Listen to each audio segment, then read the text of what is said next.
Good morning everyone.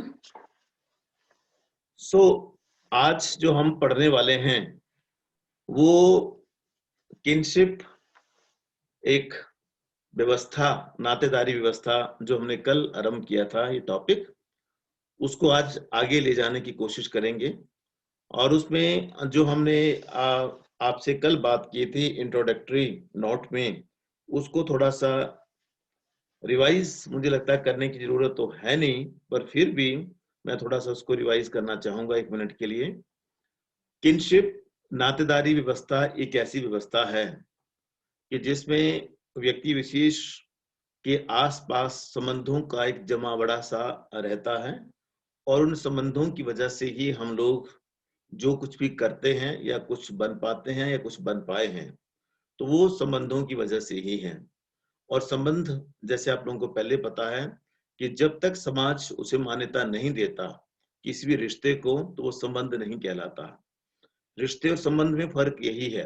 रिश्ता जो है वो इंडिविजुअल हो सकता है, व्यक्तिगत होता है, परंतु जैसे ही उसे समाज मान्यता देता है और तभी वो संबंध बन जाता है। तो संबंधों की ऐसी ही एक आर्बिट्री सिस्टम, निरकुंश व्यवस्था, जिसमें कि एक व्यक्ति कई और व्यक्तियों के साथ 3 कारणों से जुड़ता है। वो 3 कारण, जैसे कल हमने बात की थी आपसे, वो 3 कारण क्या हो सकते थे? 3 कारण हैं, या तो वो रक्त से जुड़ता है, या तो विवाह से जुड़ता है, या तो गोद किसी को लिया है तब वो जुड़ता है। तो ये 3 कारणों से बनी हुई संबंधों की एक ऐसी निरकुंश व्यवस्था, जिसे कि नातेदारी का नाम दिया जाता है। जिंदगी भर, जन्म से पहले भी और जन्म के बाद तक, सॉरी, मरने के बाद तक, जन्म के बाद, जन्म से पहले, जन्म के बाद और मरने के बाद तक, ये पूरी पूरी जो व्यवस्था है, ये हमारे अपने जीवन को रेगुलेट करती है, उसको निर्देशित करती है, और उसे सारी उसकी जरूरतों को पूरा करते हुए या एक समान पूर्वक जीवन जीने की कोशिश की जाती है। पर जैसे मैंने पहले बात की, जो एक रिश्ता है, रिश्ता जो है दैट मे बी इंडिविजुअल, पर जो रिश्ता इंडिविजुअल हो सकता है या रादर होता है, परंतु जो संबंध है वो हमेशा सामाजिक होता है। संबंध सामाजिक होता है, और जब संबंध सामाजिक है तो इसका मतलब सिंपल शब्दों में ये हो जाता है कि उसे समाज द्वारा मान्यता प्राप्त वो होना चाहिए संबंध। तो उसे मान्यता देने के लिए ये व्यवस्था जिसकी हमने आपसे बात की। तो आज थोड़ा सा इसके टाइप्स में हम जाने की कोशिश करेंगे, कितने प्रकार की ये व्यवस्थाएं रहती हैं। जैसे पहले हम आपसे बात कर चुके हैं कि 3 इसके तरीके हैं, तो परंतु इसके मुख्यतः 2 प्रकार होते हैं। 2 प्रकार सोशियोलॉजी में अगर हम एक्सक्लूसिवली बात करें, तो 2 प्रकार के जो सामाजिक संबंध हैं, रादर ये जो नातेदारी संबंध हैं, वो 2 प्रकार के हो सकते हैं या पाए जाते हैं। नंबर 1 जो है, उसे टेक्निकल टर्म में अगर उसको देखने की कोशिश करें, तो जो टर्म जो हम यूज करते हैं दैट इज कॉन्सेंजेनिटी। कॉन्सेंजेनिटी का सिंपल शब्दों में अर्थ क्या होता है? और सेकेंड वन इज एफिनल। कॉन्सेंजेनिटी का मतलब सिंपल शब्दों में क्या अर्थ होता है कि जो रक्त पर आधारित होते हैं, रक्त मूलक संबंध और विवाह मूलक संबंध, 2 प्रकार के हैं ये। तो जो रक्त मूलक संबंध है, इसे इसमें जो रिलेशन है, that all relations are being created because of blood ties. blood tie माने वो संबंध जो कि रक्त पर आधारित है, एक दूसरे के साथ जो हमारा जुड़ना है, जो रक्त पर आधारित है, उसे हम क्या बोलते हैं? रक्त मूलक संबंध कहेंगे। और उसमें रक्त मूलक संबंध में जैसे हम देखने की कोशिश करें, हालांकि हालांकि रक्त मूलक संबंध में जो भी है, उसमें भी कहीं ना कहीं विवाह मूलक संबंध का वहां ओवरलैप होता है। क्यों? क्योंकि पापा अगर हो गए, आपके पापा, मेरे पापा, इरादर मेल एक हो गया, तो आगे संबंध बनाने के लिए फीमेल जब तक नहीं आएगी तब तक बच्चे, पुत्र या पुत्री या आगे वाले जो संबंध हैं वो नहीं हो सकते। तो इसलिए वहां एफिनल का रिलेशन भी आता है, परंतु कैटेगोरिकली हम यहाँ सोशियोलॉजिकली इसको अलग अलग पहले देखने का प्रयास करेंगे। तो यहाँ जो अति महत्वपूर्ण चीज जो रहेगी कि any relation in which we connect with another person on the basis of blood, that is consanguineous relation. तो उसमें सिंपल शब्दों में हमें क्या देखने को मिलेगा, जैसे एक जो फॉर एग्जांपल देखने की कोशिश करें कि एक माँ का बेटे के साथ संबंध, बेटी के साथ संबंध, और उसके बाद माँ का बेटी बेटे के साथ संबंध, ये रक्तमूलक संबंध होगा। पिता का उसके पिता के साथ संबंध, या माँ का उसकी माँ और उसके पिता के साथ संबंध भी रक्तमूलक संबंध होगा। परंतु पिता का जो है, पिता का उसके पिता के साथ, उसके भाइयों के साथ, उसकी बहन के साथ, एक साइड हो गया। और नीचे दूसरी जनरेशन में आएंगे तो उसके अपने बच्चों के साथ, अपने बेटे के साथ, अपनी बेटी के साथ, तो ये संबंध होगा, इसे हम रक्तमूलक संबंध कहेंगे। हम ये नहीं बोल सकते कि पति और पत्नी का संबंध जो वो रक्तमूलक है। पति पत्नी का संबंध विवाह मूलक है, ठीक है। पति पत्नी का संबंध विवाह मूलक है। और अब एक छोटा सा एग्जांपल आपके सामने क्लियर और करने के लिए आप बिल्कुल ध्यान में रखें कि जब हम रक्त मूलक संबंध की बात कर रहे हैं तो आप अपने केस में मम्मा का एग्जांपल ले लीजिए। माता जी आपके घर में जो है, अब माता जी का जो संबंध है किसके साथ है? सबसे पहले रक्त मूलक संबंध किसके साथ हुआ? जिनकी वो बेटी हैं, वो मम्मी और पापा, उनके मतलब तुम्हारे नाना और नानी, और साथ में वहां मामा और मौसी, तुम्हारे मामा और मौसी, उनके भाई और बहन, एक साइड हो गया। जैसे ही विवाह हो गया तो विवाह के बाद क्या हो गया? अब वहां रक्तमूलक संबंध क्या आएगा? उनके अपने बच्चे, बच्चे बेटा या बेटी जो भी होंगे, वहां तक, सिर्फ मात्र वहां तक, मात्र वहां तक ये जो संबंध होगा ये क्या होगा? रक्त मूलक संबंध होगा। और दूसरी तरफ देखने की कोशिश करें तो पिताजी हैं, पापा हैं, तो आपके दादू, आपके चाचू, आपकी दादी, आपके चाचू, आपके ताऊ, सिर्फ इतने ही, सिर्फ इतने, उसके आगे नहीं, एक में। और फिर विवाह हो गया तो विवाह के बाद आप और आपकी बहनें, आपके भाई सारे और आपकी सारी बहनें, एक से अधिक, आप अगर उनके बच्चे हैं तो एक से अधिक भाई आपके हो गए, एक से अधिक बहनें, बेटियां उनकी हैं तो एक से अधिक बहनें आप लोग हो गए। तो यहाँ क्या होगा? मात्र उनके बच्चे और जिनके हम बच्चे हैं, जिनके हम बच्चे हैं उनके साथ जो संबंध होगा उस संबंध को हम रक्तमूलक संबंध कहेंगे। तो क्या हो जाएगा इसमें कि एक ही माँ बाप के जितने बच्चे हैं वो सब के सब रक्तमूलक कहलाते हैं। एक ही माँ बाप के, बहुत कम शब्दों में बोला जाए तो माँ बाप में वहां दादा हो सकते हैं, वहां नाना हो सकते हैं, नाना नानी, दादा दादी, एक ही माँ बाप के जो बच्चे होंगे वो सब के सब क्या कहलाए जाएंगे? वो रक्तमूलक संबंधी कहलाए जाते हैं। Clear to everyone? सो इस तरह से दूसरा जो है दैट इज एफिनल रिलेशन। एफिनल का सिंपल शब्दों में अर्थ क्या है? ये विवाह मूलक है। इसका मूल जो है वो कहीं ना कहीं विवाह में है।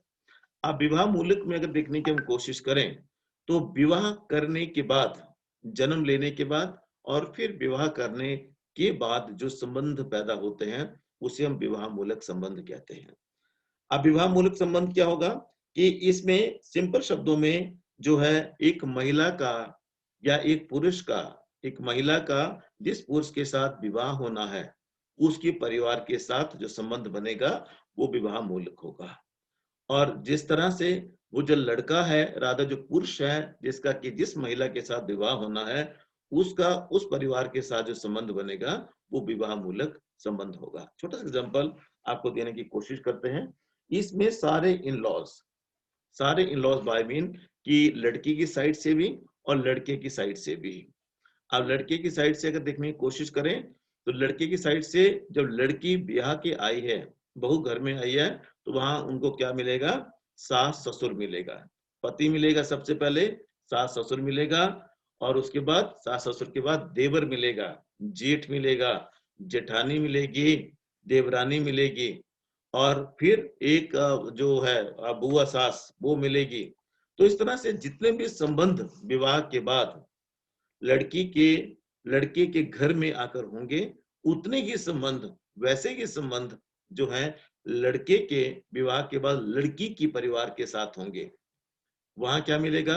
सास ससुर मिलेंगे सबसे पहले, उसके बाद साला मिलेगा, साली मिलेगी, और फिर साले के, साली की जो पत्नी है वो मिलेगी, जो साली का पति है वो मिलेगा, उनके बच्चे मिलेंगे और दोनों के बच्चे मिलेंगे।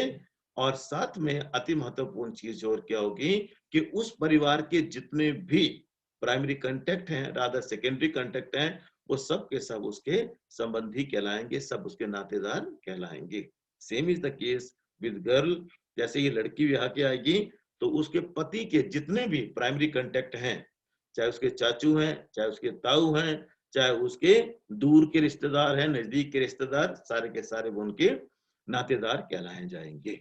तो ये कहने का सिर्फ मतलब क्या हो गया कि जितने भी विवाह के बाद जितने भी रिलेशंस बनते हैं, जितने भी संबंध बनेंगे, जितने भी नाते बनेंगे, वो सारे के सारे एफिनल किन्स कहलाए जाएंगे। एफिनल किन्स, कॉन्संजेनिस किन, ब्लड किन्स भी उसको बोलते हैं, ये दोनों कहलाए जाएंगे। और इसी के आधार पे सारी आगे की व्यवस्थाएं जैसे हम एक्सोगैमस सिस्टम की हम बात करते हैं, एक्सोगैमस सिस्टम में जो जब विवाह किन किन ग्रुप्स में नहीं हो सकता उसकी बात करते हैं, तो यहाँ 5 पीढ़ियां जो है मम्मा की साइड से और 7 पीढ़ियां पापा की साइड से। और आजकल हिंदू मैरिज एक्ट 1956 में इसे 3 पीढ़ियां मम्मा की साइड से, माता की साइड से और 5 पीढ़ियां पापा की साइड से डिसाइड किया गया, इसमें विवाह नहीं हो सकता। उस समय ये नातेदारी व्यवस्था बहुत बड़ा रोल निभाती है और सोशियोलॉजिस्ट एक एक्सपर्ट होने के नाते वह समाज को सुझाव देता है कि आपका विवाह किसके साथ हो सकता है, किसके साथ आपका विवाह नहीं हो सकता। तो इस तरह से ये इसके 2 टाइप्स हैं मुख्यतः, जिनके बारे में हमने अभी बात की। आगे जो एक अति महत्वपूर्ण चीज हम लेने की कोशिश करेंगे, that is kinship terminology. Terminology मैंने कि कौन सी टर्म्स हैं जिनका प्रयोग हम करते हैं जब किसी नाते को पुकारा जाता है। किसी नाते को पुकारा जाता है, हमें कैसे पता कि ये जिसने हमें पैदा किया उसको हम पिता कहेंगे? तो किसी न किसी ने इस टर्म का प्रयोग किया था। जिसने हमें पैदा किया उसको माता कहेंगे, जिसने पैदा किया पिता कहेंगे। और ये कल्चरल है, सांस्कृतिक है। ये हिंदुस्तान में तो हमने माता पिता कह दिया, परंतु अगर आप यूरोप में जाएंगे तो वहां मॉम डैड कहते हैं। और फिर अगर मुस्लिम सोसाइटी में आप जाएंगे तो वहां अब्बू और अम्मी कहा जाता है। और फिर अगर साउथ में जाएंगे तो अप्पा और अम्मा कहा जाएगा। तो ये सारे के सारे जितने भी रिलेशंस की हम बात करते हैं, उन सारे रिलेशंस में ये सारी की सारी चीजें जो हैं, संस्कृति उस समाज विशेष की डिसाइड करती है कि हमने किसको क्या बोलना है। परंतु एक कॉमन एक टर्मिनोलॉजी की बात यहाँ की गई है। टर्मिनोलॉजी का सिंपल शब्दों में अर्थ यहाँ क्या होगा कि किस भाषा में किस शब्द के साथ, किस भाषा के साथ उसको, जिस संबंध को हमने पुकारना है उसे पुकारा जाए। हेनरी मॉर्गन करके एक बहुत बड़े एंथ्रोपोलॉजिस्ट हुए हैं। उनका जो काम है, पायनियर वर्क है उनका, वो है system of consanguinity and affinity in human family. मानवीय परिवार में ये रक्त मूलक और विवाह मूलक संबंधों की व्यवस्था के ऊपर इनका बहुत बड़ा काम है। और 1871 में 1871 में पब्लिश हुआ था। और तब से इनके काम को बहुत ज्यादा क्या बोलते हैं, महत्व दिया जाता है और उसके आधार पर इसको सारा करने की कोशिश की जाती है। और किनशिप फॉर्मेशन में जो मुख्यतः देखने की कोशिश करें तो 2 तरह की जो है टर्मिनोलॉजीज का प्रयोग किया जाता है। एक टर्मिनोलॉजी को हम बोलते हैं क्लासिफिकेटरी और एक को बोलते हैं डिस्क्रिप्टिव। क्लासिफिकेटरी माने जिसमें क्लास होती है, वर्ग पर आधारित होता है। वो पूरा वर्ग, एक क्लास के लिए हम एक ही शब्द का प्रयोग करते हैं, एक ही टर्म का प्रयोग करते हैं। दूसरा है डिस्क्रिप्टिव। डिस्क्रिप्टिव माने वहां डिस्क्राइब किया जाता है, वो सेल्फ एक्सप्लेनेटरी होता है, वो एक्सक्लूसिव, एक ही उसके लिए उसका प्रयोग, एक ही रिश्ते के लिए उस शब्द का प्रयोग किया जाता है, उस टर्म का प्रयोग किया जाता है। तो इस तरह से अगर देखने की कोशिश करें, देखने की कोशिश करें तो एक और जो है किनशिप वो हमें देखने को मिलती है, जिसको हम फिक्टिस टर्म्स कहते हैं। फिक्टिस माने एक फिक्टिस किनशिप के नाम से इसको जाना जाता है। उसमें कई तरह के रिचुअल्स किए जाते हैं। जैसे गॉड फादर कहा जाता है, तू मेरा गॉड फादर है। फादर तो एक है बायोलॉजिकली, परंतु गॉड फादर, सोशल फादर, ये जो है दैट इज फिक्टिस टर्मिनोलॉजी है जिसका की प्रयोग किया जाता है। देन एडॉप्शन के द्वारा, और उसके बाद कोई फर्टिलाइजेशन, जो फर्टिलिटी है सॉरी फ्रेटर्निटी, फ्रेटर्निटी मैंने भाईचारा, ये मेरा भाई है, गॉड ब्रदर, गॉड सिस्टर, ये सारे इस तरह से एक फिक्टस या सीडो फिक्टस की जो टर्म्स हैं, रादर जो रिलेशन है, वो उनका प्रयोग यहाँ किया जाता है। तो कहने का मतलब क्या है कि इसको हम थोड़ा सा डिटेल में देखने की जब कोशिश करेंगे तो हम इसे ये देखने की कोशिश करेंगे कि ये जो क्लासिफिकेटरी टर्म्स की हमने बात की और डिस्क्रिप्टिव टर्म्स की हमने बात की, इसको थोड़ा सा देखने की कोशिश करें तो इसमें अति महत्वपूर्ण चीज क्या रहती है कि सोशल सिस्टम को चलाने के लिए इस तरह की जो टर्म्स है, टर्मिनोलॉजी है, उसका प्रयोग किया जाना बहुत बहुत जरूरी है। नहीं तो हम संबंधों का नाम क्या देंगे? संबंधों का नाम देने के लिए इस तरह से जो चीजें हैं उसको करने के लिए दो तरीके हैं जिनका की प्रयोग किया जाता है। तरीका नंबर 1 है term of address, term of address, और दूसरा टर्म ऑफ रेफरेंस। चाहे आप इसको लिख भी सकते हैं, term of address and term of reference. Term of address का मतलब क्या हो जाता है कि जिस घर में हम रहते हैं, हम हमसे पूछते हैं ना, कुसरा पुत्रा हुए किसकी बेटी है भाई तू, तो it is term of reference. Term of reference इसमें क्या आएगा, are those we use birth egos address. Ego मैंने जो घर का बड़ा जो हेड ऑफ फैमिली है उसके एड्रेस को हम यूज करते हैं। और आज भी अगर आप किसी को आपने अपना एड्रेस देना है तो लेटर लिखना है तो सन ऑफ डॉटर ऑफ लिखा जाता है। उसके बाद जो लेटर है वो आपके पास पहुंचता है। हो सकता है कि डाकिया आपको नहीं जानता हो परंतु आपके टर्म ऑफ एड्रेस को जरूर जानेगा कि किसका बेटा है, किसकी बिटिया है, तो वो लेटर आपके पास वहां पहुंच जाएगा। इसलिए इसका प्रयोग जो है वो किया जाता है। और टर्म ऑफ एड्रेस जो है वो मॉम और डैड, मामा और पापा के नाम पे ही यूजुअली रहते हैं। जहां मॉम का मतलब यहाँ मेरा क्या है कि जब हम पेट्रियार्कल सिस्टम से निकलकर मैट्रियार्कल सिस्टम की बात करें तो वहां मम्मा का नाम चलेगा, वहां पापा का नाम नहीं चलेगा। छोटा सा एग्जांपल आपको देता हूं, मम्मा का नाम कहाँ कहाँ चलता है। जब आप नानी के घर में जाते हैं, नानी के घर में जाते हैं तो ये नहीं बोला जाएगा कि मिंदर का बेटा है, मेरे बेटे को ये नहीं बोला जाएगा कि मिंदर का बेटा है, वहां क्या बोला जाएगा, ये लीला का बेटा है। तो it is term of reference. वहां मम्मा का चलता है, मम्मा के इलाके में मम्मा का चलेगा, पापा के इलाके में पापा का चलेगा, लीला लाड़ा है। ऐसा नहीं बोलेंगे कि लीला मेरी लाड़ी है, वो नहीं बोला जाएगा। वहां क्या बोला जाएगा, ये उसकी उसकी ये उसका पति है। और यहाँ होगा, जब यहाँ आएंगे टर्म ऑफ रेफरेंस, यहाँ डैडी के केस में, दादा पापा केस में यहाँ के चेंज हो जाएगा। यहाँ क्या बोला जाएगा, मिंदर की लाड़ी है। परंतु अगर वहां जाएंगे तो दोनों केसेस में टर्म ऑफ एड्रेस जो है that plays very vital role. And as far as this kinship terminology is concern, we just reference the person to whom we are belonging to. Second one is term of term of address था ये। term of reference में क्या होता है, term of reference में जो है इसमें थर्ड पार्टी का प्रयोग किया जाता है। थर्ड पार्टी का प्रयोग इसमें किया जाएगा, रेफरेंस दिया जाएगा। रेफरेंस जैसे मान लीजिए कि आपने किसी भी व्यक्ति विशेष से काम करवाना है, दो पार्टी आप लोग हैं और तीसरी पार्टी में आपने क्या कर दिया कि एक, मैं छोटा सा एग्जांपल आपको देने लगा हूं, यहाँ मेरे माइंड में आ गया। एग्जांपल क्या आ गया कि एक स्टूडेंट है मेरा, उसका नाम है नीरज। वो बड़ा खतरनाक सा लड़का है, आज से कुछ 10 साल पहले मेरा स्टूडेंट रहा है, वो 10-11 साल हो गए। और आज तक कहीं भी उसने कुछ भी पंगा हो जाए कहीं भी ना, तो आज तक वो मेरा नाम यूज करता है। एक बार उसको पकड़ लिया कहीं एनएचपीसी में पकड़ लिया और उसके बाद बोला तेरी गाड़ी को बॉन्ड कर देंगे। उसने बोला कि ठीक है जी, मेरी गाड़ी है नहीं, साहब की गाड़ी है, साहब आपसे खुद बात करेंगे। बोले तेरा साहब कौन है, कौन बात करेगा, किसकी गाड़ी है, बोले सलारी सर की गाड़ी है। अच्छा सलारी सर की गाड़ी है, तू जा। सर हम भी ऐसा करेंगे अब, हैं? हम भी ऐसा करेंगे अब। चित्र भी पड़ेगा पर फिर मार देना आप, तो सेपरेट मारोगे ना। नहीं, वो मारेगा ना वो बंदा अगला। और मैं क्या कहना के चाह रहा हूं कि यहाँ my mother, my father, my teacher, my brother, मेरा रिश्तेदार, जब मेरा शब्द बेटा यहाँ जब आएगा, मेरा माई, मेरा शब्द जहां आएगा तो उसमें क्या हो जाएगा, टर्म ऑफ रेफरेंस उसको हम कहते हैं। मेरा रिश्तेदार, मेरा सगा संबंधी, मेरा जहां होगा।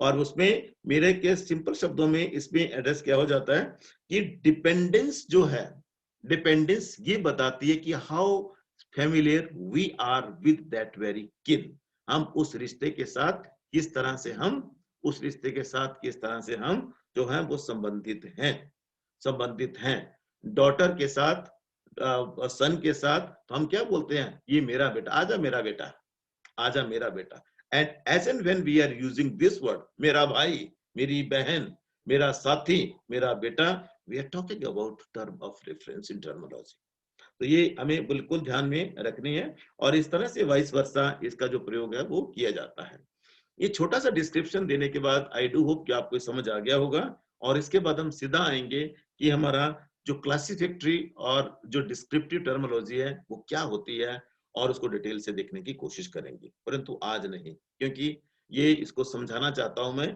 और इसको जब समझाएंगे only then we can understand जैसे आज हमने बात की इसी तरह से इसको करने की कोशिश करेंगे कोलेटरल रिलेशन होता है डिस्क्रिप्टिव रिलेशन होता है उसमें एक कैटेगरी है पूरी की पूरी रिलेशन की जैसे चाचा बोलना है चाचा मीन्स वहां चाचा भी आएगा ताऊ भी आएगा मामा नहीं चाचा तो हो गया वो डिस्क्रिप्टिव है अंकल जो है that is this classificatory term uncle चाचा के लिए बोलेंगे ताऊ के लिए बोलेंगे मामा के लिए बोलेंगे और any unknown person same is the case with aunty aunty बोल दिया आंटी मासी भी है बुआ भी है चाची भी है और any unknown lady to whom you are not knowing and in that case we usually use this word auntie and uncle पर अपने सके चाचू चाची को हम कभी नहीं बोलते हम तो इसलिए कल का जो लेक्चर है बहुत इंटरेस्टिंग रहने वाला है और जिसमें हम ये descriptive as well as this classificatory जो टर्मिनोलॉजी है उसका प्रयोग करेंगे इसी के साथ आज यहीं खत्म करते हैं हैव ए नाइस डे